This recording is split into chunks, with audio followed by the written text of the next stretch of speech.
The Sixers once again get embarrassed on live national television. And you would expect the Sixers, coming off of a 5-game losing streak, coming off of a long All-Star weekend break, you would expect the Sixers to fight more. You would expect the Sixers to show effort.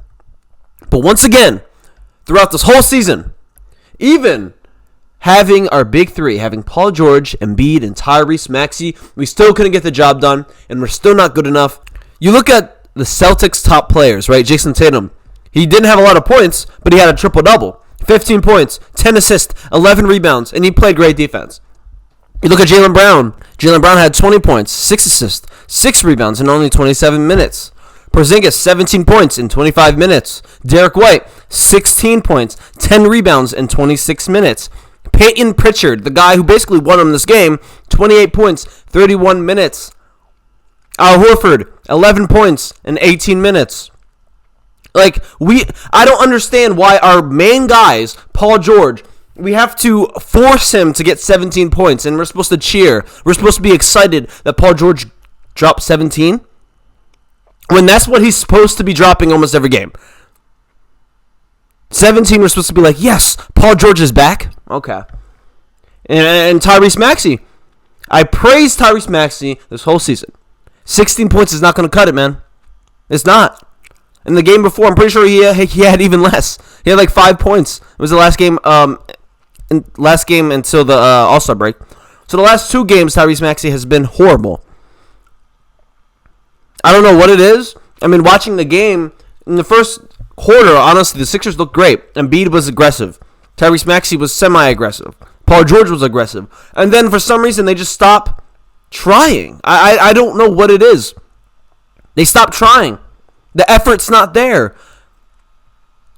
Right? And I can tell, obviously, Embiid's trying, guys, right? Embiid is trying with all of his might, all of the heart he has. Embiid has a lot of heart. His knee is just not at a point where you can give it your 100. You know what I mean? Like, Embiid is just too slow out there, guys. Embiid, whenever they do a switch and Embiid's guarding someone on the perimeter, this guy, it looks like he's just walking. It looks like when someone blows by him, he lets them. But he's not. His knee is just that bad. So this is the problem. In the playoffs, you don't think they're going to try to switch onto Embiid, bring Embiid out in the perimeter, and we have no one else that can defend the interior besides Embiid? You know what I mean? Like, that's going to happen consistently, almost every single play. It doesn't matter what team you're going to play. They're going to draw Embiid out of the paint. And if you don't switch, you know what it's going to be. Wide open threes throughout the whole game. Like, I don't know what it is, Nick Nurse. You got to stop playing zone. Because I'm not saying every team you play, but most of the good teams shoot a lot of threes. And especially Nick Nurse should know this. The Celtics, all they do is shoot threes. That's literally all they do. That's their offense. Shoot threes. Okay? When you're playing a zone which allows them to have wide open corner threes, it makes no sense. You're just giving them a free win. Okay? I'm sorry. Maybe that's different. Some coaches have different philosophies. But I'm never going to let a team have a wide open three. Because a three is the most points you can get at a single shot.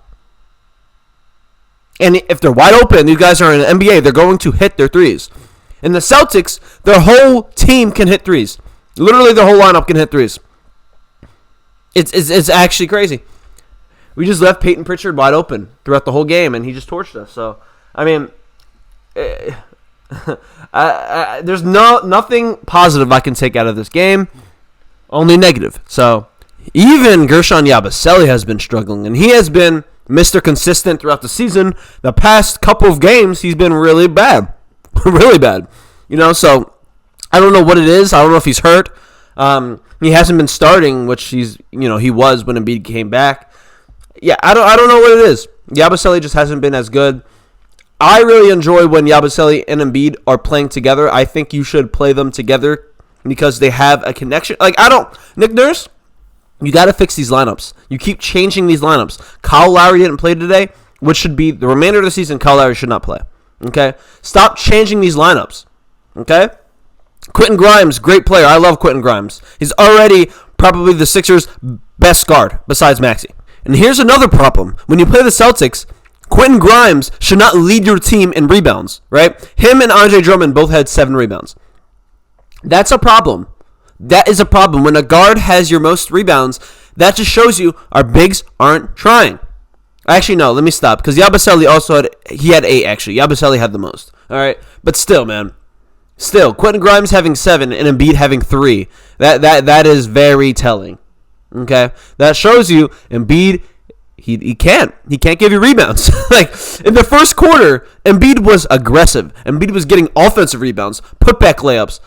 I just don't understand, man. Like, yes, people can get tired, but I also think it's a mental block that Embiid has, especially, the past season with this knee injury. I think it's mental.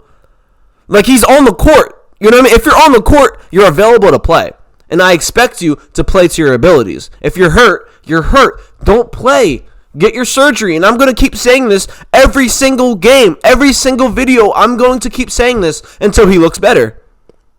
He had a whole week, 8 days of rest, and this guy still is struggling with his knee. Like, it comes to a point where you're only hurting the team, right? Get your surgery and call it a season. That's going to be it for the video. Drop a like, subscribe to the channel, and I will be making a video tomorrow on the Sixers game against the Nets. Hopefully we get a win finally. But yeah, man, peace out.